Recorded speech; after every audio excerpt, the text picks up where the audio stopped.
kita nggak evaluasi keadaan hidup kita, dan kita melupakan kematian, bahkan kita akan pulang. Pernahkah kita terbayang bahwa saat malam nanti tertidur, mungkin itu kehidupan kita yang terakhir untuk kita kembali? Karena itu kita siapkan, kalau saya besok bangun lagi, ya Allah, saya ingin sholat saya lebih baik daripada sebelumnya, saya ingin jamaah nanti jam sekian, ya Allah saya ingin sedekah besok, ya Allah saya ingin baca Al-Quran, supaya kalau saya meninggal pada saat itu, dan karena itu ajal dirahasiakan, supaya kita siap kapan pun pulang. Karena itu jangan coba-coba ketika Anda terpikir berbuat maksiat, bayangkan seketika wafat. Maka dari itu Anda berjanji saat bangun, saya akan jadi orang lebih baik dibandingkan dengan hari ini. Assalamualaikum warahmatullahi wabarakatuh. Alhamdulillahi wa kafa, wassalatu wassalamu ala rasulillahil mustafa, wa ala alihi wa sahbihi wa man wafa, wa ba'd. Faya ibadallah, ahbaballahi wa ahbab rasulihi sallallahu alaihi wasallam, usi nafsi wa iyyakum bitaqwallahi faqad fazal muttaqun, fala tamutunna illa wa antum muslimun. Faqala ta'ala, ya ayyuhalladzina amanu taqullaha haqqa tuqatih wa la tamutunna illa wa antum muslimun. Guru kita semua, asy-syaikhaini al-fadilaini al-imamaini, Dr. Syamsi Ali dan Dr. Amil Faisal, semoga Allah Subhanahu wa taala senantiasa memberkahi seluruh aktivitas antum, menyehatkan, memberikan kekuatan, dan insya Allah mudah-mudahan menerima seluruh amal ibadah kita sebagai amal ibadah yang diikhlaskan oleh Allah Subhanahu wa taala. Semoga seluruh aktivitas dan pesantren Nusantara Foundation yang dirintis oleh Al-Imam Syamsi Ali di Amerika, selain bisa menginspirasi warga muslim dimanapun, juga melahirkan generasi-generasi terbaik insya Allah, baik kini ataupun di masa depan, memberikan wajah Islam yang terbaik seperti tadi yang disampaikan. Pun demikian dikhususkan untuk adinda putra dari Ustaz Amir Faisal yang akan melanjutkan studi. Semoga Allah senantiasa berikan taufik, istiqamah untuk tafaqquh fid din, dan kembali untuk bisa menyampaikan risalah pengetahuannya seperti yang diamanahkan dalam Al-Quran surah ke-9 At-Taubah di ayat 122 itu. Izinkan kami menyampaikan apa yang telah guru-guru kami sampaikan mengenai tema yang sekarang tengah kita bahas, dan tentunya tadi sudah banyak diuraikan baik oleh Imam Syamsi Ali pun demikian oleh Dr. Amil Faisal. Semoga sekali lagi Allah berkahi keilmuan keduanya. Izinkan kami kemudian merinci dari apa yang tadi telah disampaikan dengan tiga aspek bahasan utama. Kita akan mohon izin mulai dengan muqaddimah tentang mengapa kita diciptakan. Kemudian yang kedua, apa korelasi antara penciptaan dan tugas kita sebagai manusia dengan Al-Quran. Kemudian yang ketiga, bagaimana kita bisa menampilkan pedoman hidup dalam Al-Quran terkait dengan misi kehidupan kita di muka bumi ini. Tiga ini yang mudah-mudahan bisa saya sampaikan dengan durasi waktu yang telah ditetapkan oleh panitia. Tadi ada sekitar 20 menit ya. Mudah-mudahan sampai 20 menit ini, dan kalaupun boleh bisa disesuaikan dengan kultum barangkali Ustaz Syamsi Ali ya, kuliah terserah antum gitu. Jadi waktunya bisa kita maksimalkan insyaallah. Baik, bismillahirrahmanirrahim. Mohon izin karena kita temanya Al-Quran, jadi saya akan mencoba mengurutkan topik bahasan kita sesuai dengan urutan-urutan dari ayat-ayat Al-Quran insyaallah.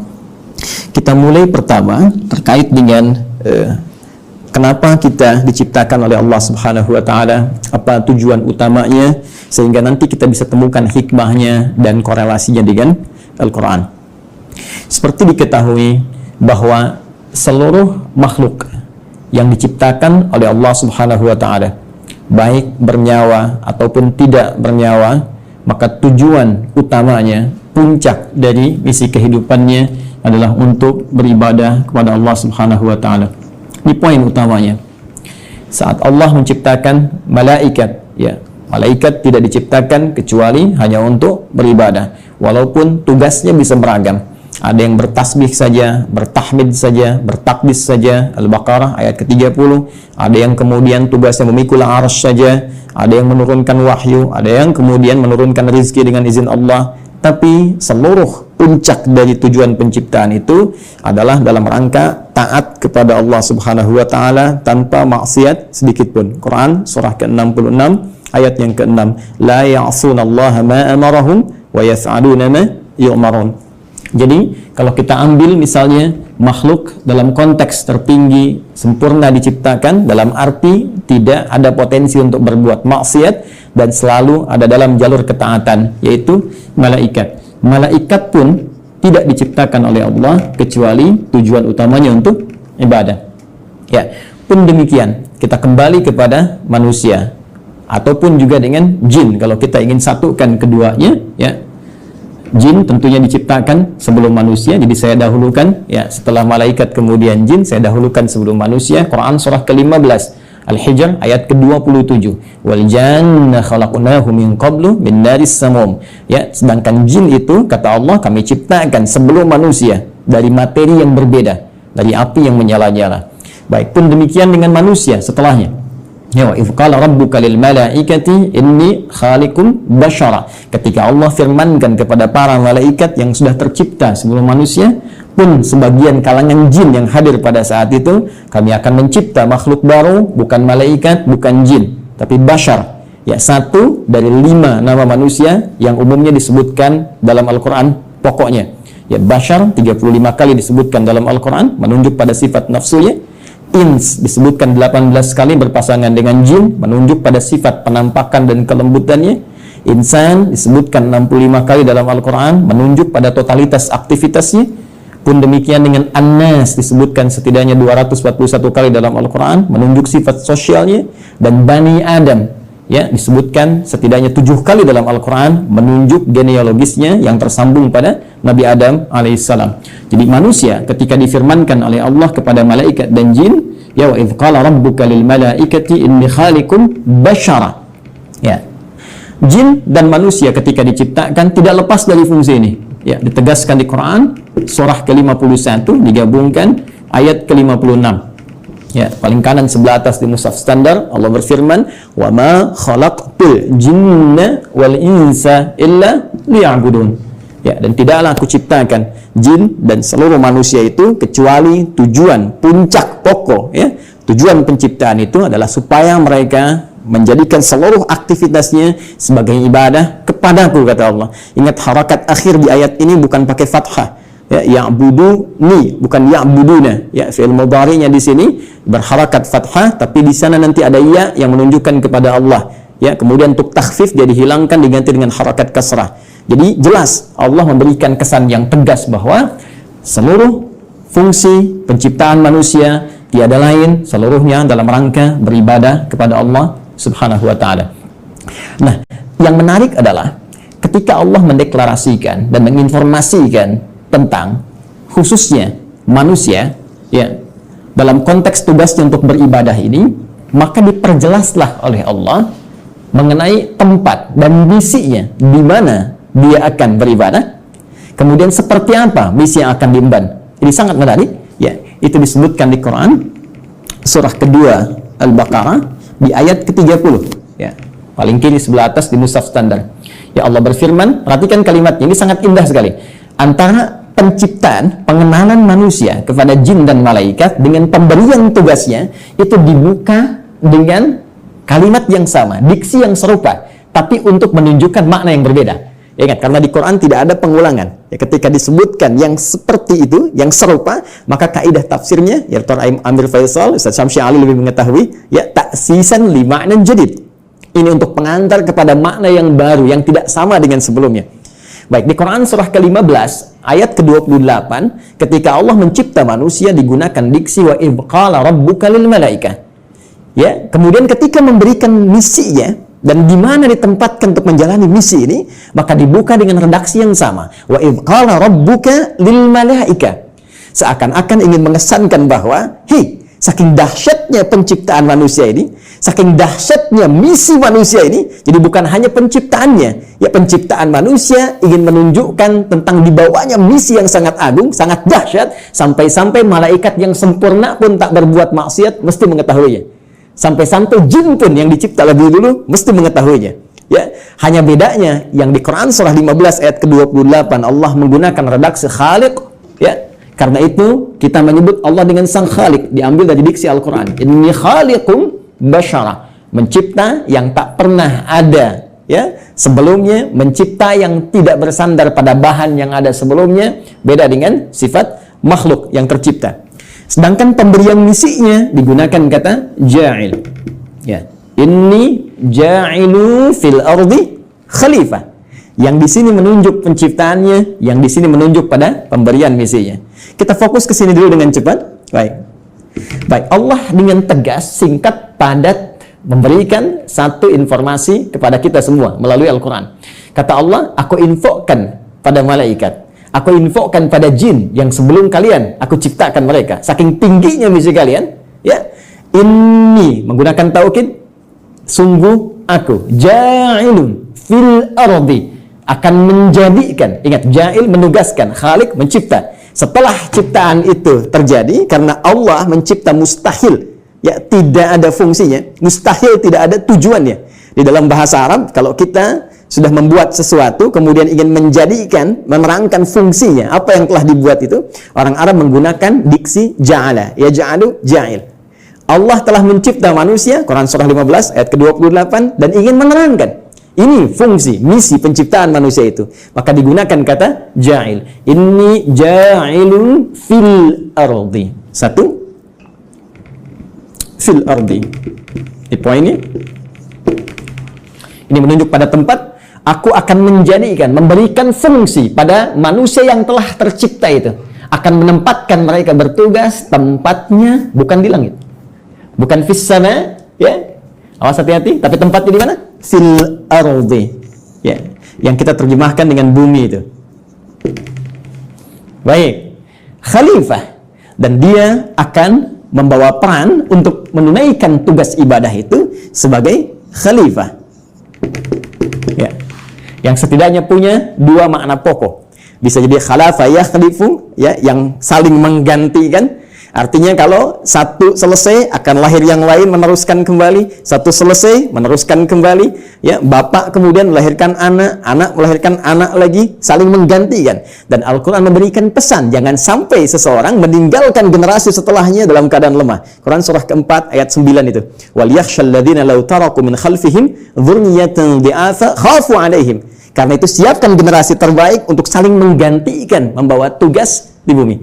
Nanti kalau ada bahasan yang lebih luas kita belajar khusus tentang tema ini, ya. Nanti Allah kasih satu surah khusus yang bukan nabi, bukan rasul, ya, manusia seperti kita, supaya kita tidak berkata ini kan nabi, ini kan rasul. Jadi Allah berikan satu surah yang bukan nabi, bukan rasul, tapi bisa membentuk generasi yang terbaik setelahnya. Yaitu surah ketiga, surah Ali Imran. Imran bukan nabi, Imran bukan rasul, tapi nanti menikah dengan Hannah seperti kita ketahui, melahirkan Maryam. Dan Maryam saat dididik disiapkan, itu nanti bisa jadi pribadi yang lebih baik dibandingkan dengan ibundanya dan ayahandanya. Karena itu Anda temukan surah Maryam surah ke-19, tapi Anda tidak temukan surah Hannah, ya. Tapi bagaimana keduanya mendidik supaya lahir generasi lebih baik dari orang tuanya. Maryam melahirkan Isa. Isa alaihi salam lebih baik dibandingkan ibu dan kakek neneknya. Ya. Jadi demikian fitrah dalam Al-Quran. Setiap ada generasi mesti lebih baik daripada yang sebelum-sebelumnya. Bapaknya hafal Al-Quran, anaknya hafal Quran dan paham tafsirnya. Ya, anaknya hafal Quran dan tafsir, cucunya paham sampai hadis dan fiqihnya. Demikian seterusnya. Baik. Kembali ke sini. Pun demikian khalifah, ya, selain punya arti menggantikan juga bisa berarti pemakmur. Ya. Pembangun dalam semua nilai-nilai kebaikan. Ya, singkatnya ditugaskanlah kemudian di bumi. Ini tugasnya akan saling menggantikan sampai kehidupan dunia berakhir, dan ditugaskan dalam rangka ibadah ini untuk memakmurkan kehidupan di muka bumi sesuai dengan apa yang telah Allah tetapkan. Secara singkat diberikan pelatihan kemudian di satu tempat, ya, yang disebut dengan Al-Jannah itu di Quran surah ke-2 Al-Baqarah ayat ke-35. Sebelum turun ke bumi, sebelum membawa misi ini, maka ditugaskanlah sementara waktu diberikan pelatihan, ya, di Quran surah ke-2 Al-Baqarah ayat 35. Wa qulna ya Adamu uskun anta wa zaujukal jannah. Secara langsung ditugaskan pasangan Adam dan Sayyidah Hawa alaihi wassalam. Silahkan keduanya dimasukkan oleh Allah Subhanahu wa taala untuk diberikan pelatihan sebelum diturunkan untuk bertugas ke bumi. Silahkan masuki al-jannah ini, sering terjemahkan dengan surga, oke? Okay? Tapi mohon dicatat, surga ini bukan surga yang kelak kita akan masuki. Ya, karena yang kelak kita akan masuki itu jelas keterangannya, mala ainan ra'at wala udhunun sami'at wala khatara ala qalbi bashar. Enggak pernah terlihat, enggak pernah terdengar, ya, dari kisah-kisah kita manusia, enggak pernah terfikirkan seperti yang kita lamunkan. Baik. Dan yang paling menarik, tidak ada perintah dan larangan lagi, semua kenikmatan. Ya, tidak ada perintah dan larangan lagi, semua kenikmatan. Jadi Ustadz Amir Faisal jangan terlampau soleh, nanti cita-cita masuk surga masih pengen tahajud di sana. Jadi semua kenikmatan, ya. Tapi di sini tidak. Di sini ada ujian. Wala taqraba hadhihi syajara fatakuna minadh dhalimin. Ya, jangan coba-coba engkau dekati pohon ini, ujian pertama. Jadi disebutkan perintah kalau dikerjakan melahirkan kenikmatan, fakula minha ragadan haitsu syi'tuma. Kemudian diberikan larangan. Ini perintah, ada larangan. Dan inilah nanti yang akan kita bawa dalam kehidupan di muka bumi. Di bumi itu cuma dua, kalau nggak mengerjakan perintah, meninggalkan larangan, selesai. If'al wala taf'al. Do it, leave it. Ya, cuma dua ini saja. Baik, kemudian diperkenalkan, ini tantangannya. Ada nanti iblis yang mulanya dari kalangan jin, ayat 34-nya berbicara tentang iblis. Di ayat Quran surah ke-18 Al-Kahf, ayat ke-50, ya, menerangkan genealogis iblis itu dari jin yang bermaksiat, fasik, ya. Wa idz qulna lil malaikati isjudu li adama fasajadu illa iblis kana minal jinni fa fasaqa an amri rabbi. Ya, ketika dia mulai fasik disebut dengan iblis. Ketika dia mulai menggoda, mewariskan kefasikannya disebut dengan syaitan. Karena itu diperkenalkan oleh Allah, ya, ini menjadi syaitan di ayat ke-36-nya. Fa'azallahumash syaitan. Setelah tuntas kemudian diberikan bekalnya, di training dulu, kan? Diberikan pelatihannya, diperkenalkan musuhnya. Ini yang harus dikerjakan, ini yang harus ditinggalkan, ini yang akan dibawa nanti dalam kehidupan di bumi. Setelah siap itu semua, teman-teman sekalian, barulah diturunkan Adam alaihissalam beserta Sayyidah Hawa alaihissalam, keduanya untuk memulai tugasnya di bumi. Baik. Dan kisahnya dimulai di sini. Quran surah kedua. Saya langsung ayat 38. Baik. Saya melompat sedikit ke kisah antara bagaimana perjuangan Adam alaihissalam melawan iblis atau syaitan itu. Saya langsung lompat dulu saja untuk mempermudah dan mempercepat kita sampai pada kuota waktu kita. Baik. Quran surah kedua. Ayat 38. Ya, paling kanan sebelah atas di mushaf standar bagi teman-teman yang terhubung dan membuka mushaf, ya. Perhatikan baik-baik. Qulna bitu minha jami'a. Sekarang sudah saatnya, kata Allah, kami firmankan. Dan kalimatnya menggunakan ta'zimin nafsi. Nah, ya, itu selalu memiliki dua makna setidaknya dalam bahasa Arab. Nah, singkatan dari nahnu. Kalau dinisbatkan kepada Allah Subhanahu wa taala, tentunya seperti kita ketahui, memiliki dua makna utama. Satu, ta'zimun nafsi, menunjuk pada keagungan Allah Subhanahu wa taala, puncak keagungannya. Kedua, ta'zimus sya'ni, menunjuk pada dahsyatnya informasi yang akan disampaikan. Jadi saking dahsyatnya misi yang akan dibawa oleh Adam dan Hawa alaihi wassalam sebagai khalifah di muka bumi, Allah sampai menggunakan keagungan zatnya. Ya, jadi ini misi agung. Ya, kehidupan kita di bumi ini kehidupan yang agung, kehidupan yang mulia. Nanti saking mulianya di Quran, ya, surah ke-17 nanti, Al-Isra, di ayat ke-70, itu sampai disebut semua kita ini mulia. Walaqad karramna bani Adam, ya, wa hamalnahum fil barri wal bahr. Ya, semua kami muliakan seluruh anak keturunan Adam. Baik itu yang kemudian hidup di daratan sampai yang beraktivitas di lautan, semuanya kami muliakan, saking mulianya. Dan dimuliakan lebih dibandingkan makhluk-makhluk lainnya. Baik, teruskan. Qulna bitu minha jami'a. Mulai sekarang, ya, kata Allah Subhanahu wa taala, dimulai tugas kalian turun ke muka bumi. Di sini poinnya. Fa imma ya'tiyannakum minni huda. Ini dahsyatnya. Ternyata Allah dengan sifat Rahman, ya, tidak membiarkan hambanya memulai misi tanpa membawa pedoman misinya, tanpa membawa petunjuk untuk menjamin kebenaran risalahnya, untuk menjamin terukurnya setiap misi yang ia bawa. Ternyata bersamaan dengan misi yang dibawa itu dan tugas dimulai dalam beraktivitas di muka bumi dengan misi tadi itu, Allah bersamaan dengan itu semua menurunkan satu pedoman kehidupan yang disebut dengan hudan. Ini poinnya. Fa imma ya'tiyannakum minni huda. Nanti saat kamu telah turun di bumi dan mulai akan mengawali misimu itu, maka kami akan sertakan dengan itu semua petunjuk kehidupan. Ingat, hudan kalau disebutkan, saya telah gali diksi ini ya dari bahasa Arab, termasuk penyebarannya di Al-Quran, derivasinya, ragamnya, ini Masya Allah, ini bukan hanya diartikan dengan petunjuk, tapi bisa berarti jalan menuju kemudahan, bisa diartikan jalan menuju kesuksesan, bisa diartikan solusi dari segala kesulitan, bisa diartikan jalan untuk membuat kita bahagia dalam ibadah. Secara singkat, kalau kita kumpulkan diksi hudan dalam Al-Quran, secara singkat, seluruh arahnya itu mengarah kepada pedoman kehidupan. Ya, pedoman hidup. Ini yang harus kamu kerjakan, ini yang harus kamu tinggalkan, ini yang harus kamu lakukan. Kamu akan mengalami ini tantangannya, ini solusinya. Itulah hudan. Dan sifat rahman Allah menjadikan penugasan ini menjadi nyaman untuk dijalani dan terhindar dari segala kegelisahan dan kesedihan. Perhatikan ujung kalimat ayatnya. Fa imma ya'tiyannakum minni hudan faman tabi'a hudaya. Kalau nanti petunjuk, pedoman hidup ini diikuti saat bertugas di bumi, ya Adam, Hawa, sampaikan pada anak cucumu, setiap mereka ikuti. Ya, kalian ikuti semua petunjukku ini. Kalimatnya di ujungnya ada ya nisbah kepada Allah. Petunjukku. Jadi ini bukan Nabi Adam yang buat, bukan Sayyidah Hawa yang buat. Ya, Allah yang langsung tetapkan. Fala khaufun 'alaihim wa la hum yahzanun. Allahu akbar. Maka aku jamin, kata Allah, fala khaufun 'alaihim la fala khauf.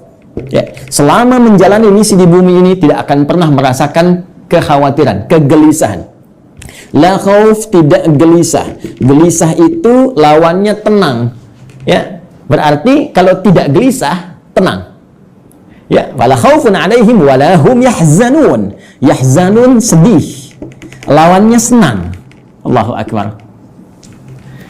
Ya, lawan dari sedih, senang. Ini sangat menarik. Jadi ketika Allah menugaskan Adam alaihissalam, ya, kemudian beserta pasangannya Sayyidah Hawa alaihissalam untuk kemudian berkembang di muka bumi, melahirkan anak keturunan disebut dengan Bani Adam nanti, ya, ternyata semua misi itu misi yang menyenangkan dan misi yang menenangkan. Jadi kalau dibawa ke rumah tangganya senang, tenang. Dibawa ke kantor, di kantor tenang, senang. Dibawa ke tingkat kehidupan sosial, senang, tenang. Jadi ternyata tugas di bumi ini tugas yang menyenangkan. Tugas yang menenangkan, menenangkan dan menyenangkan. Jadi kalau ada orang yang hidup di bumi selalu gelisah, ya, selalu merasa tidak senang, ini menunjukkan boleh jadi kehidupan ini tidak disertai dengan pembacaan pada pedoman hidupnya. Ini yang disebut dengan hudan. Nah, teman-teman sekalian, menariknya setiap berganti generasi, ya, karena Adam itu alaihissalam selain nabi, beliau juga manusia. Ya, nabi punya fitrah kenabian, manusia punya fitrah kemanusiaan. Baik, karena setiap nabi itu manusia, maka manusia punya fitrah kemanusiaan. Di antara fitrahnya pasti mengalami kematian, wafat. Setiap yang berjiwa pasti wafat. Quran surah ke-3 Ali Imran ayat 185.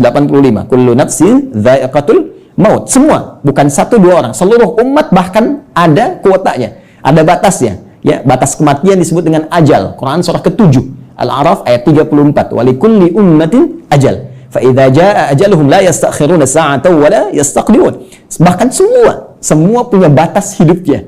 Ya, harus diisi. Ya, bagaimana Allah memberikan bimbingan, dia isi itu sampai menemukan ujung batas hidupnya, dan jika sudah tiba tak akan mampu dia mundurkan, tak akan mungkin bisa dimajukan. Ya, jadi mohon izin lompat sedikit ya, nggak usah memaksakan diri. Ada kita lihat ada yang orang bunuh diri, mencoba-coba, nggak usah coba-coba. Kalau sudah tiba waktunya meninggal juga. Kalau belum tiba nggak akan wafat. Ya, nah ini poinnya. Karena Adam itu manusia. Karena itu punya fitrah kemanusiaan, maka Adam pun wafat.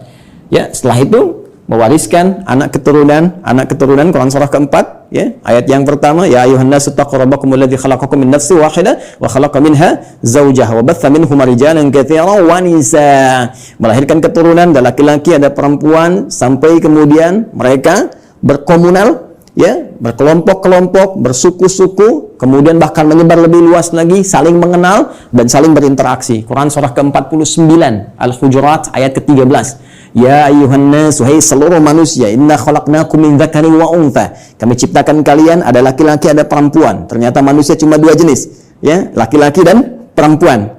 Awas, hati-hati ya. Wa ja'alnakum syu'uban wa qabaila. Kemudian setelah itu kami jadikan kalian ya syu'uba, berkelompok-kelompok, membentuk satu komunitas dari keluarga ke masyarakat, RT, RW sampai negara sampai benua dan sebagainya. Wa qabail, ada suku-sukunya, tujuannya lita'arafu, untuk saling membangun sinergi, membangun link, saling mengenal, dan dengan itu membawa misi kekhalifahan yang tadi disebutkan. Ya, inna akramakum indallahi atqakum. Yang paling mulia di antara kalian yang meningkat nilai kebaikan yaitu takwanya. Poinnya, ada muafat manusia jadi berkembang, dan setiap perkembangan ini pasti akan terpengaruhi oleh lingkungan di mana mereka beraktivitas. Kullu mauludin yuladu 'alal fitrah, ya fa abawahu yahwidanihi aw yunassirani aw yumajjisanihi. Semua yang terlahir itu baik, cuma lingkungan nanti yang membentuk dia bisa merubah bahkan menjauh dari Allah Subhanahu wa taala. Dalam konteks ini, saya ingin cepat, saking sayangnya Allah kepada kita semua, Allah tidak menginginkan seluruh manusia yang hidup di bumi mengalami kebuntuan dalam membawa misinya dan bahkan mengalami kegagalan. Yang Allah inginkan semua konsep tadi senang dan tenang.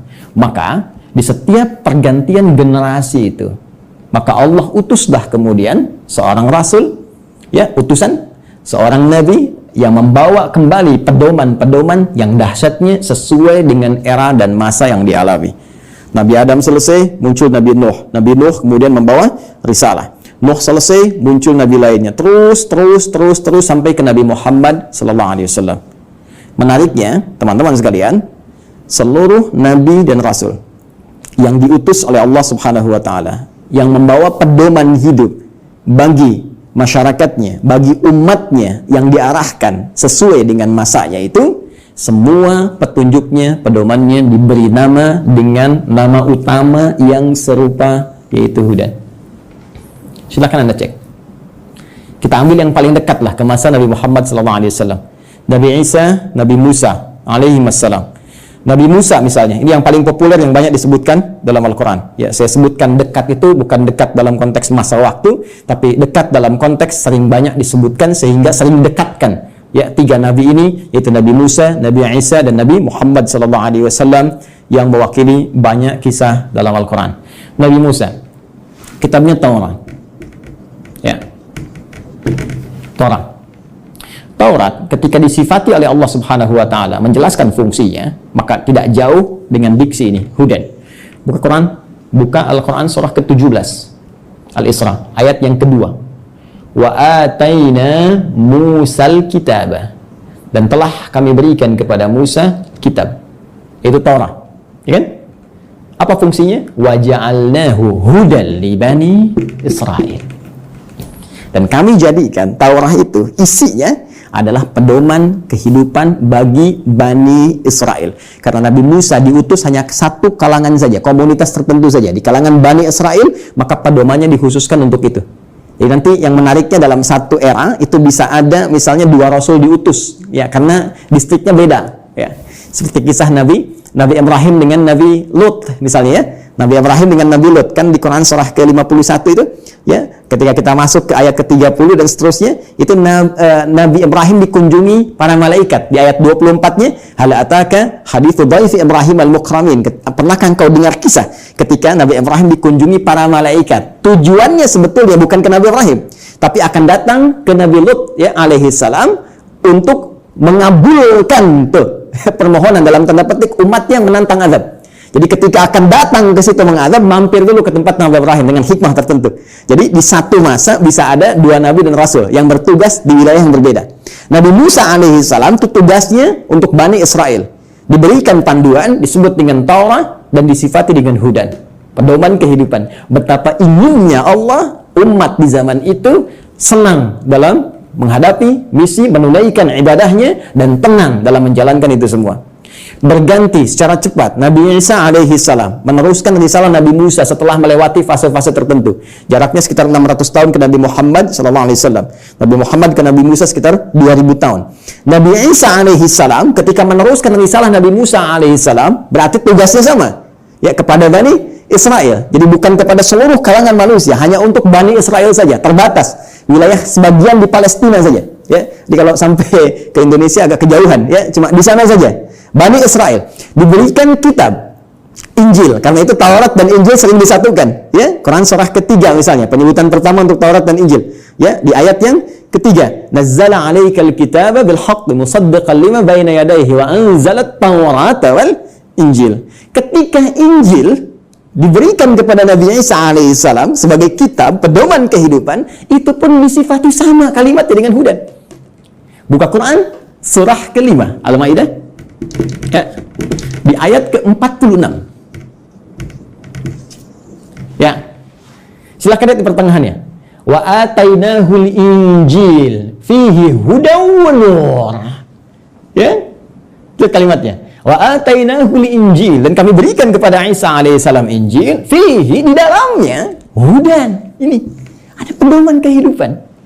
Jadi setiap era berganti, setiap masa berpindah, Allah selalu memberikan pedoman yang selalu aktual, faktual, dan dibutuhkan di masanya sesuai dengan kebutuhan makhluknya pada saat itu. Karena eranya berganti, kebutuhan bisa berubah, nuansa tidak sama, maka diberikan pedoman yang sesuai dengan masanya. Yang paling dahsyat, Nabi Muhammad SAW, Rasul terakhir. Perhatikan kalimatnya, Nabi Musa li Bani Israel, ya, Nabi Isa li Bani Israel, Nabi Ibrahim kalangan tertentu saja, ya, komunitas tertentu.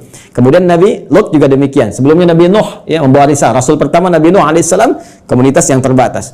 Nabi Muhammad SAW, karena beliau ditugaskan sebagai Rasul pamungkas, penutup.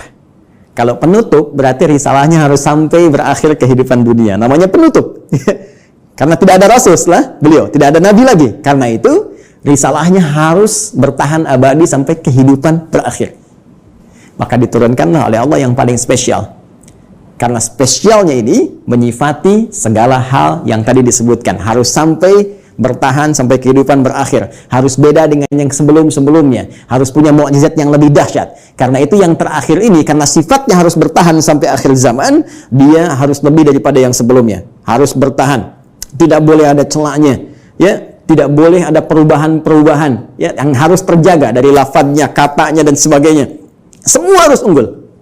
Maka dipilihlah oleh Allah Subhanahu wa Ta'ala, ditetapkan oleh Allah Subhanahu wa Ta'ala, karena ini yang paling dahsyat, yang paling baik. Semua yang terkait dengannya selalu baik. Silakan cek. Yang dipilih turun membawa risalah ini, membawa wahyu ini, ya teman-teman sekalian, dari kalangan malaikat Jibril alaihissalam. Ketika dipilih langsung naik statusnya menjadi Sayyidul Malaika, Ruhul Amin. Nabi Musa punya teman, setiap rasul di bumi punya teman rasul dari langit. Nabi Musa punya teman Malakul Maut, ya. Baik, Nabi Muhammad SAW punya teman malaikat Jibril. Malaikat Jibril ketika ditugaskan menyampaikan risalah yang akan dibawa pada Nabi Muhammad SAW, maka langsung naik status jadi Sayyidul Malaika. Diturunkannya, teman-teman sekalian, di hari Jumat, ya, hari Jumat, harinya naik status langsung menjadi apa? Sayyidul Ayyam. Yang dipilih menerima ini Nabi Muhammad SAW, langsung naik status jadi Sayyidul Anbiya wal Mursalin. Bulannya, ya, bukan main-main. Bulannya bulan Ramadan. Ya, bulan Ramadan. Perhatikan baik-baik. Jumat naik status, Jibril naik status, Muhammad SAW naik status. Bulannya Ramadan langsung naik status jadi Sayyidul Syuhur. Bulan yang sangat dimuliakan. Saking mulianya, hanya turun satu malam yang penuh dengan keberkahan hanya di bulan itu saja. Untuk apa? Untuk mengagungkan risalah terakhir yang dibawa. Karena itu nanti surah ke-97, surah yang menyebut keutamaan malam Al-Qadar itu akan disandingkan dengan turunnya wahyu yang sangat istimewa untuk menunjukkan keagungan risalah dan wahyu terakhir yang akan diturunkan pada Muhammad SAW. Tiada lain, tiada bukan, itulah Al-Quran. Inna anzalnahu fi Lailatul Qadar. Ya, sungguh dengan segala keagunganku aku akan berikan informasi yang sangat dahsyat. Inna, aku tegaskan, aku kuatkan, ya, anzalnahu fi Lailatul Qadar. Kami turunkan Al-Qur'an itu di malam Al-Qadar. Baik, teman-teman sekalian, fokus di sini. Apa kaitan Al-Qur'an dengan hudan itu? Kita kuatkan kembali dengan Quran surah kedua ayat 185. Paling kiri di pertengahan di mushaf standar. Ya. Quran surah kedua ayat 185. Karena yang paling dahsyat, ya, karena ini yang paling istimewa, dan untuk seluruh manusia tanpa batasan, maka redaksinya mesti beda. Perhatikan kalimatnya. Syahrul Ramadan alladzi unzila fihi al-Qur'an. Ya, di bulan Ramadan yang kalian menunaikan puasa itu, saat itulah diturunkan Al-Quran. Tadi kita katakan, kita sepakati Al-Quran turun di bulan yang sangat mulia, yaitu Ramadan. Quran surah kedua ayat 185. Allah perkenalkan nama kitab wahyu, pedoman hidup yang diturunkan pada Nabi yang paling istimewa untuk semua manusia sampai akhir zaman, yaitu Al-Quran. Apa tujuan Al-Quran diturunkan? Teruskan ayatnya. Hudal linnas. Tetap tidak akan terpisahkan dari diksi ini, hudan. Dan dahsyatnya, bukan libani keda, li umat keda, linnas. Ini poinnya. Ini bedanya. Kata Allah diturunkan di waktu yang sangat istimewa itu, ya, Al-Quran tujuan utamanya untuk menjadi pedoman hidup. Pedoman hidup. Pedoman hidup artinya pedoman yang dibawa dalam kehidupan. Ya, Anda mau zoom saja sekarang, tak tahu pedomannya, Anda nggak bisa zoom. Itu yang simple. Sekarang Anda mau hidup yang lebih kompleks kita jalani, nggak bawa pedoman, ya nggak, mustahil kita jalani dengan tenang. Mustahil kita akan jalani dengan benar. Ya, jadi ini pedoman kehidupan kita. Artinya semua yang dialami dalam kehidupan itu ada di sini sih ya, Al-Quran. Dan dahsyatnya linnas, untuk semua manusia tanpa batas. Perhatikan diksi Al-Quran. Al-Quran tidak menyebutkan bashar, ya, yang menunjuk pada nafsu, kecenderungan bagaimana mengelola nafsu dan bagaimana keadaan tampilan fisik yang baik. Tidak menyebut tentang al-ins, tunggal. Tidak menyebut insan, ya. Tidak menyebut juga Bani Adam, tapi menyebutkan dengan kalimat yang luas sifatnya dengan diksi universal. Linnas, untuk semua manusia yang pernah hidup di bumi. Ya, di era Nabi Muhammad SAW sampai dengan kehidupan berakhir. Jadi ternyata semua misi hidup kita, aktivitas kita, dari bangun tidur sampai dengan tidur lagi, setiap kita beraktivitas, dari semua tantangan yang kita hadapi, baik itu sedang sendiri ataupun sedang berpasangan, berumah tangga, berkehidupan sosial, itu ada di sini semuanya. Baik, mohon izin, sampai di sini bisa disimak ya, bisa dipahami.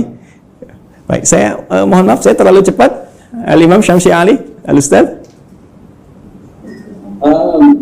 Tidak, Ustaz. Tidak ya? Masih ada waktu? Masih silakan. Masih, Ustaz. Masih. Oh, masih. Karena ini baru mukaddimah ini.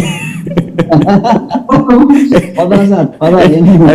Ini kita, baik, mohon maaf Mbak Ima ya, ini baru mukaddimah ini. Kita belum turunkan jadi pedoman.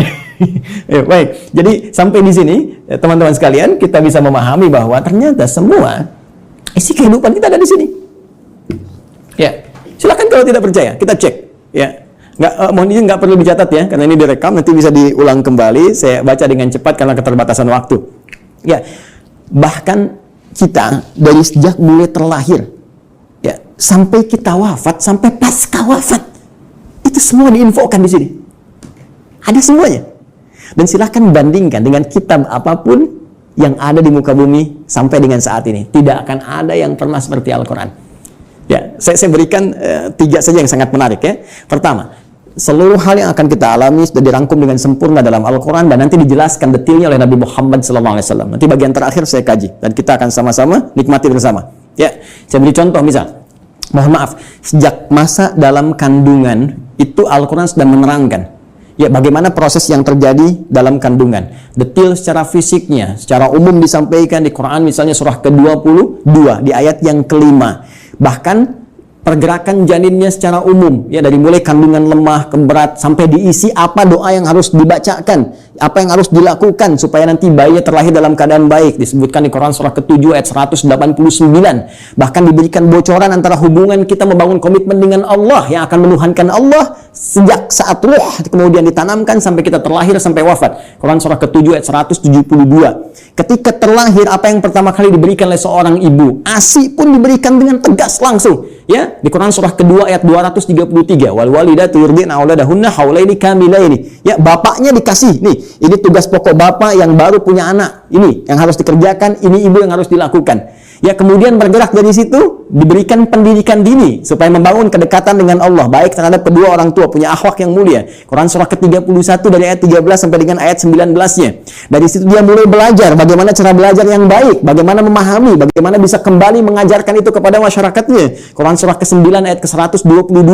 Kemudian diberikan sifat, jangan sampai dia belajar lupa dengan Tuhannya, harus seimbang antara iptek dengan impaknya. Itu ada di Quran, teman-teman sekalian, di surah Al-Mujadalah, ya, di ayat yang ke-11. Kemudian setelah itu dia berkembang lagi, ya, dia mencari lagi. Kadang-kadang ada yang pergi ke tempat lain, mengenal suasana yang berbeda, bertemu dengan orang banyak, bersuku-suku, bisa merantau ke berbagai tempat. Quran surah ke-49 ayat yang ke-13. Setelah itu tiba-tiba dia mengenal seseorang, ya, untuk mendapatkan pasangannya. Boleh, karena setiap kamu dicipta berpasangan. Quran surah ke-51 ayat ke-49. Bagaimana mengenal pasangannya? Diarahkan oleh Allah. Hei, jangan lama-lama, kalau sudah kenal, lamar dia, berikan, ya, bagian yang terbaik untuk maharnya. Quran surah ke-4 ayat ke-4. Lakukan pernikahan. Quran surah ke-30 ayat ke-21. Bahkan saat akan menikah pun dijelaskan oleh Allah. Nanti kamu belajar dulu di rumah tangga supaya nggak kaget. Ini tugasmu laki-laki begini, tugas perempuan begini. Quran surah ke-4 ayat 34. Bahkan kalau ada persoalan begini cara menyelesaikannya, sampai di ayat ke-35-nya. Kemudian diberikan tugas, ayah, kamu akan mulai mencari nafkah. Begini cara mencari nafkah yang standar. Quran surah kedua ayat 168. Kalau kamu ingin cepat, baru bergerak sedikit, rezekimu diberikan keberkahan. Quran surah kedua ayat 172. Kalau kamu belum bergerak, mengamalkan amalan ini, Allah berikan kemudahan rezeki kepadamu. Quran surah ke-7 ayat ke-96. Tapi jangan khawatir, ketika engkau bisa mensyukuri semua nikmat itu, akan tambah nikmatnya. Quran surah ke-14 ayat ke-7. Tapi kamu jangan lupa, kamu bekerja mungkin akan mengalami tantangan. Ada yang tidak suka, ada yang akan menyingkirkan, menyungkurkan, ada tantangannya. Ya, pelajari dengan sempurna. Ini loh secara umumnya, dari mulai ringan sampai berat. Quran surah kedua ayat 214. Ya, kemudian rinciannya Quran surah kedua ayat 155 sampai 157. Cara menyelesaikannya Quran surah ketiga ayat 142. Kalau kamu bekerja, kamu lelah, tiba-tiba kemudian kamu sakit, merasa nggak enak, nyaman, ada zikir Nabi Ibrahim, Quran surah ke-26, ayat ke-80. Kalau penyakitnya berat, kata dokter mustahil sembuh, nggak ada yang mustahil. Amalkan zikir Nabi Ayub, saya sembuhkan seperti saya sembuhkan Ayub. Quran surah ke-21, ayat 83 sampai 84. Tugas seorang istri, ya, bisa merawat anaknya. Kadang-kadang tidak mudah itu semua. Ada yang berkata, bagaimana mendidik dengan baik? Quran surah ke-17, ayat 23 sampai dengan ke-27-nya. Sampai mereka dewasa, sampai usia 40 tahun, masih diberikan amalan untuk bakti pada kedua orang tuanya. Quran surah ke-46, di ayat yang ke-15. Sampai kemudian hidup lebih jauh lagi. Sampai tiba-tiba ada dalam keadaan pikunnya. Ya, Quran surah ke-22, ayat yang kelima itu, di bagian bawahnya. Sampai kemudian setelah itu dijelaskan oleh Allah, kalau kamu akan nanti wafat, pasti kamu wafat. Siapkan cara wafatmu supaya indah. Kamu hidup untuk tenang, wafat pun harus tenang. Turun Quran surah ke-89 ayat 27 sampai 30. Ya ayat Tuhan nafsul mutmainnah. Kamu saya berikan hidup di dunia untuk tenang, wafat pun harus tenang. Ya. Kemudian setelah itu apa yang terjadi?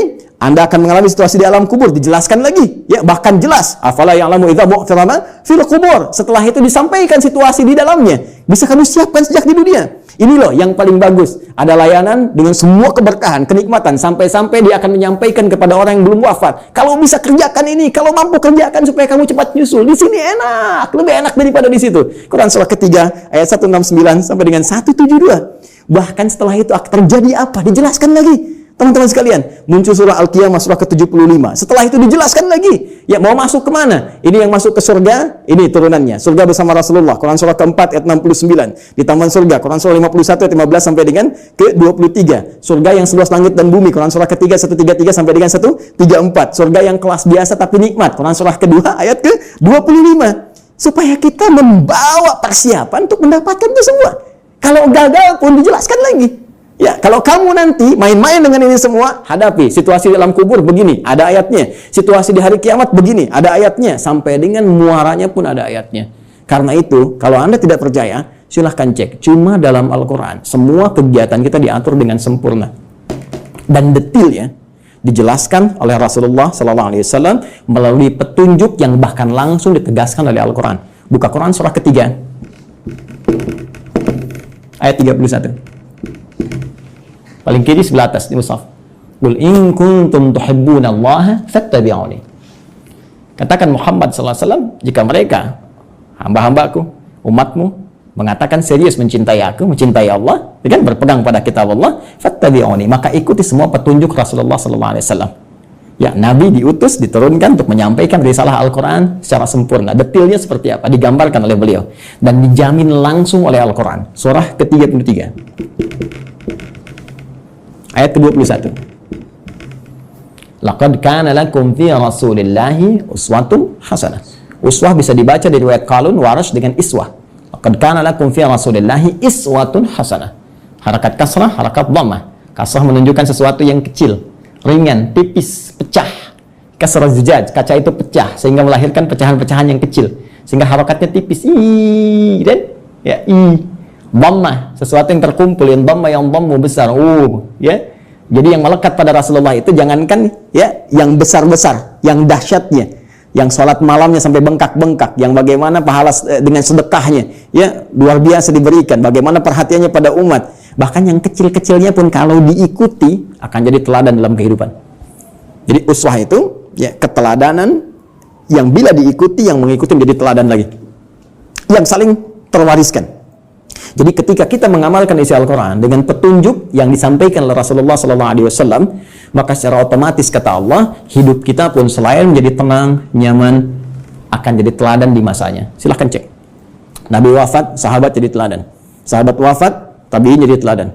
Sampai sekarang kita kenang. Semua yang mendekat kepada Al-Quran, demi Allah saya katakan, jika mendekatnya dengan cara yang benar, pasti akan mendapatkan semua kenikmatan yang dijamin tadi. Sekarang bagian terakhirnya, mohon izin dengan cepat sekali, bagian terakhirnya, bagaimana kita mengeluarkan petunjuk Al-Quran ini sehingga menjadi pedoman dalam kehidupan. Ternyata sekarang itu begitu mudah. Dulu zaman Rasulullah, sahabat berjuang, ya mengatasi banyak persekusi, bahkan ada yang dieksekusi dan sebagainya. Bahkan belum ada media seperti sekarang, ya. Ada yang tinggal ngeklik saja keluar informasinya dan sebagainya. Tadi Ustaz Amir Faisal sudah menyampaikan, ya perjuangannya sangat berat. Tapi yang paling menarik, ternyata dari perjuangan yang sangat berat dan dahsyat itu yang terwariskan pada generasi setelahnya. Zaman sahabat banyak menghafal, mengajarkan, menyebar, tabi'in menghafal dan seterusnya. Itu membawa manfaat yang besar bagi kehidupan kita. Karena semua detil penjelasan dari Al-Quran ini ternyata sudah dirinci langsung selama kurang lebih 23 tahun melalui seluruh keterangan yang melekat pada Rasulullah SAW, baik dari perkataannya, perbuatannya, tindakannya, sifat, sikap, dan segala bahkan diamnya disebut dengan takrir. Ya, semua yang melekat pada Rasulullah disebut dengan hadis. Jika dipraktikkan dalam kehidupan, jadi jalan kehidupan disebut dengan sunnah. Maka di sini kita mengenal istilah Al-Quran, kemudian sunnah untuk tafsiran segala pedoman hidup yang dipraktikkan dalam kehidupan. Maka teman-teman sekalian, kalau kita rinci penjelasan ini dengan menggabungkan dua saja, menurut langsung perintah Allah Subhanahu wa Ta'ala, Al-Quran dan As-Sunnah, kita akan temukan detil pedoman kehidupan kita di sini keseluruhannya. Kalau tidak percaya, sekarang mari kita cek. Ya, ini sudah kita pahami. Gambaran pedoman kehidupan umumnya. Detailnya ada di sini. Tadi saya katakan, semua pedoman ini yang terkait dengan keterangan Nabi SAW, kemudian diwariskan pada sahabat, sahabat mengajarkan pada tabi'in, di masa-masa setelahnya, selain ada yang menghafal, ada juga yang menuliskannya. Dan tulisan ini sampai kepada kita, dikenal dengan kitab-kitab hadis. Ya, atau kitab-kitab sunnah, kutubus sunnah atau kutubul hadis. Banyak orang mempersepsikan bahwa kitab-kitab ini hanya bacaan semata. Kalau kita gali lagi, itu Masya Allah. Ya, sampai hari ini saya begitu mengagumi para ulama hadis itu ternyata bukan sekedar mengumpulkan segala yang terkait dengan Nabi, tapi mereka sekaligus menyusun itu semua sebagai pedoman kehidupan untuk kita. Dan dibuat bab-bab sesuai dengan apa yang akan kita jalani dalam kehidupan. Sebagai contoh misal, yang paling populer, ya Sahih Al-Bukhari. Ya, Sahih Al-Bukhari itu kan nama aslinya, masih ingat? Ya, Al-Jami' As-Sahih Al-Musnad Al-Mukhtasar min umuri Rasulullah sallallahu alaihi wasallam wa sunanihi wa ayyamihi. Ya, coba ulangi. Al-Jami' As-Sahih. Ya, kitab hadis kan umumnya ada 4 kan? Ya, ada Jami', ada Sunan, ada Musnad, ada Mu'jam kan? Ya, dan setiap penamaan ini ada makna. Al-Jami' itu kumpulan yang komprehensif. Umum, sifatnya masih luas, ya, mencakup segala aneka kegiatan. Baik, kalau sudah sunan, itu kitab fikih, ya, hadis yang disusun dengan urutan fikih. Jadi kitab hadis disusun dengan urutan fikih. Sunan Abu Daud, fikih, bab taharah, seterusnya sampai dengan selesai. Taharah, salat, puasa, dan seterusnya. Ya, Musnad disusun berdasar periwayatnya. Anda ingin belajar berapa hadis dari Sayyidah Aisyah, pengen seperti Sayyidah Aisyah, keluarkan dari Musnad Sayyidah Aisyah. Ya, tadi ingin belajar anaknya pintar, keluarkan misalnya Musnad Ibnu Abbas radhiyallahu taala anhuma. Mu'jam berdasar urutannya, Mu'jam At-Tabrani misalnya, ya. Baik. Tapi ketika kita baca Al-Jami' secara umum, ya, tuntunan kehidupan dari mulai bangun tidur sampai dengan tidur kembali. Al-Jami, kata Imam Al-Bukhari, Al-Jami, saya susun kitab ini dengan materi yang cukup luas, tuntunan kehidupan yang bersumber dari Nabi. As-Sahih, isinya sahih semua, saya pastikan saya cari. Ya, Al-Musnad, tersusun sanadnya sampai ke Rasul. Si A, si B, si C disebutkan sampai ke Nabi. Al-Mukhtasar, isinya nggak bertele-tele, langsung kepada esensinya. Ini keterangan dari Nabi-nya, kalau butuh penjelasan saya jelaskan sedikit. Min umuri Rasulullah sallallahu alaihi wasallam. Saya tuliskan di sini terkait dengan seluruh kegiatan Rasulullah yang bisa saya dapatkan dan saya tuliskan. Karena nanti yang tak mampu Imam Al-Bukhari sampaikan nanti Imam Muslim datang melengkapi. Ya, sehingga disebut Sahihain. Muslim meninggal dua, ada yang tidak dapat sampai ke situ, nanti ada Al-Hakim An-Naisaburi. Ya, datang kemudian dengan syarat Al-Bukhari dan Muslim menyebutnya Al-Mustadrak. Secara singkat, wa sunanihi wa ayyamihi, dan sunnah-sunnahnya dan kegiatan hariannya selama 24 jam. Teman-teman, pernahkah membuka Sahih Al-Bukhari dan kita lihat ternyata di situ ada 97 pembahasan. 97 kitab. Kalau bahasa kita sekarang bab, dinamakan kitab, di bawah kitab ada bab lagi. Dari 97 bagian ini, itu ternyata ini petunjuk kehidupan kita. Penjelas dari apa yang Allah sampaikan melalui Rasulullah SAW. Ya, setelah kitab Bad'ul Wahyi menetapkan risalah Nabi Muhammad SAW, bagaimana ciri-ciri seorang Nabi, seorang Rasul, supaya nanti tidak ada yang ngeklaim di kemudian hari ada Nabi baru, Rasul baru. Ya, dijelaskan. Orang kalau baca Sahih Al-Bukhari, kitab pertama selesai. Sudah, nggak akan ada lagi ketika ada info ini ada Nabi baru, sudah lewat tuh. La Nabi ba'di. Ya, ini kan yang aneh begini. Kalau ada ngaku Nabi itu nggak aneh, karena Nabi sudah mewanti-wanti la Nabi ba'di. Nanti kelak akan ada ngaku Nabi. Ya, kalau ada begitu lah langsung tolak aja, nggak ada Nabi setelah Rasulullah. Ya, ya. Jadi kalau ada yang ngaku itu nggak usah aneh. Yang aneh itu setiap ada yang ngaku ada pengikutnya. Itu masalahnya. Ya. Jadi kalau kita belajar bab pertama selesai menetapkan risalah Nabi, ya, dan ini pun dahsyat. Di antara maksudnya untuk memberikan kekuatan argumentasi bahwa semua keterangan ini disampaikan oleh seorang yang mendapatkan risalah langsung dari Allah, yaitu Nabi. Buktinya begini. Dan Kitabul Iman ada 57 hadis. Anda sering bertanya, iman saya sering naik turun, kayak lift. Ya, kalau naik saya semangat ibadah, kalau turun jangankan salat sunnah, salat wajib kadang-kadang juga ada rasa malas. Bagaimana men-charge itu semua supaya semangat lagi? Kitabul Iman. Kitabul Ilmi, ya, Ustaz Amir Faisal, putranya mau belajar, melanjutkan ke Mesir, ya, dan teman-teman yang lain, ada Kitabul Ilmi setelahnya. Bisa dikeluarkan bagaimana petunjuk pedoman belajar langsung dari Nabi. Dan dahsyatnya di Sahih Al-Bukhari ini tidak dimulai satu hadis kecuali dengan ayat Qur'annya dulu. Ini ayatnya, ini hadisnya. Silahkan cek. Kitabul Bai', teman-teman yang pebisnis. Ya, silahkan. Yang berniaga, yang berbisnis, keluarkan Kitabul Bai'. Kitabul Tijarah, ya, kitabnya Kitabul Bai', turunannya turunan tentang bisnis. Di pemerintahan, diplomasi, birokrasi, Kitabul Imarah.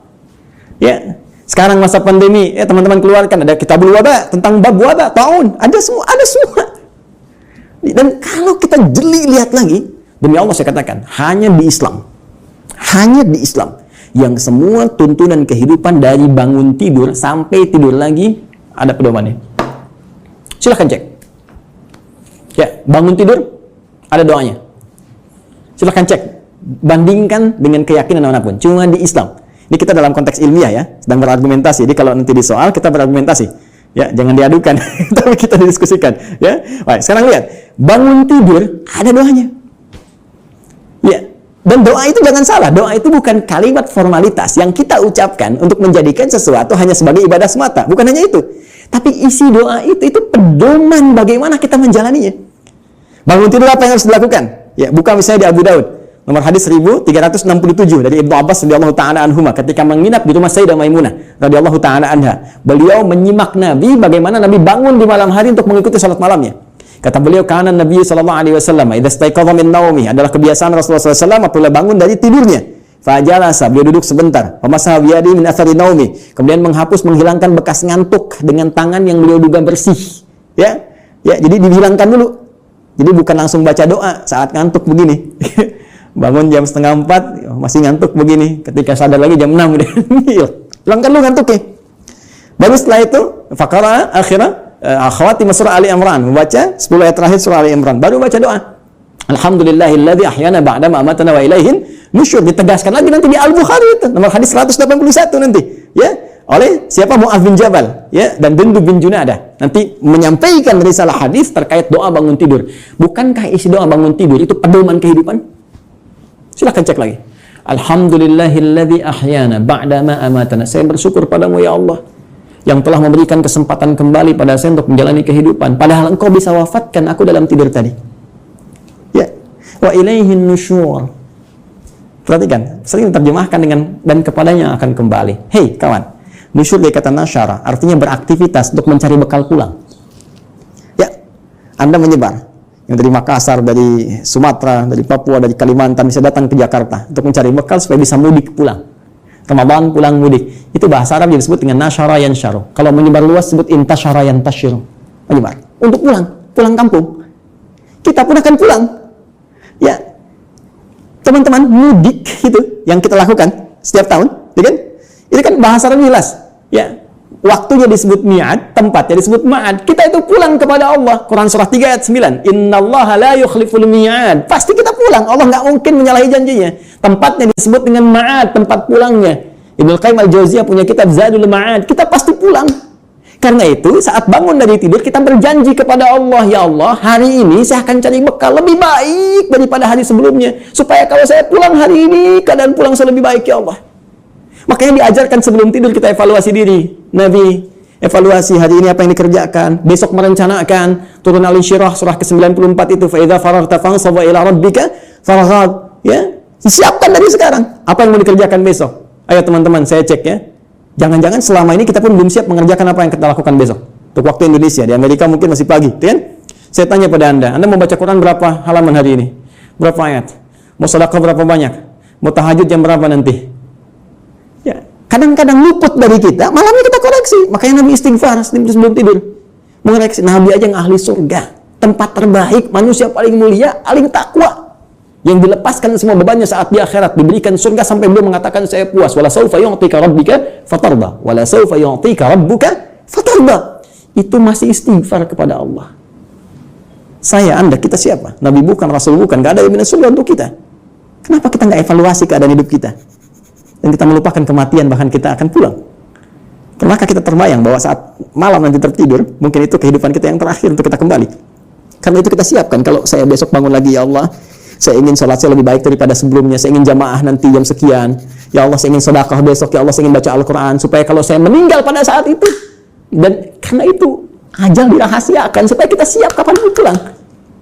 Karena itu jangan coba-coba ketika Anda terpikir berbuat maksiat, bayangkan seketika wafat. Maka dari itu Anda berjanji saat bangun, saya akan jadi orang lebih baik dibandingkan dengan hari yang kemarin. Itulah sebabnya muncul mahfuzat. Ini bukan hadis ya. Orang yang hari ini ya lebih baik daripada hari kemarin, orang yang beruntung, ya kan? Orang yang sama dengan yang kemarin, orang yang rugi. Orang yang lebih buruk daripada kemarin, orang binasa. Itu mahfuzat, terambil dari nilai hadis tadi. Itu baru bangun tidur. Silahkan cek. Mau makan ada doanya, mau minum ada doanya, berpakaian ada doanya, masuk toilet pun urusan yang sederhana ada doanya. Bahkan langkah kakinya diatur, masuk kiri keluar kanan. Beda dengan masjid, masuk kanan keluar kiri, doanya berbeda. Bangun tidur sampai tidur